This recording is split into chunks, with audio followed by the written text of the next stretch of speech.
সাল্লাল্লাহু আলাইহি ওয়াসাল্লাম বলেছেন, যখন ফজরের ওয়াক্ত হয় তখন তোমরা শুনবে মোরগ ডেকে ওঠে না? নবী সাল্লাল্লাহু আলাইহি ওয়াসাল্লাম বলেছেন, মোরগ কেন ডেকে ওঠে তোমরা কি জানো? সাহাবীরা বলছেন, আল্লাহ এবং তার রাসূল ভালো জানেন। নবী সাল্লাল্লাহু আলাইহি ওয়াসাল্লাম বলছেন, এই মোরগ আল্লাহ পাকের রহমতের ফেরেশতাদেরকে দেখতে পারে। বলে সুবহানাল্লাহ। অতএব তোমরা তখন এই দোয়া পাঠ করো, আল্লাহুম্মা ইন্নী আসআলুকা মিন ফাদলিক। কি দোয়া? আল্লাহুম্মা ইন্নী আসআলুকা মিন ফাদলিকা। এই দোয়াটা পড়বেন সকালবেলা।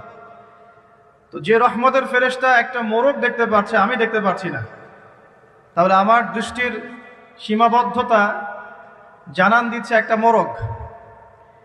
আবার আমাদের সবার দেহে আছে আত্মা বা রূহ।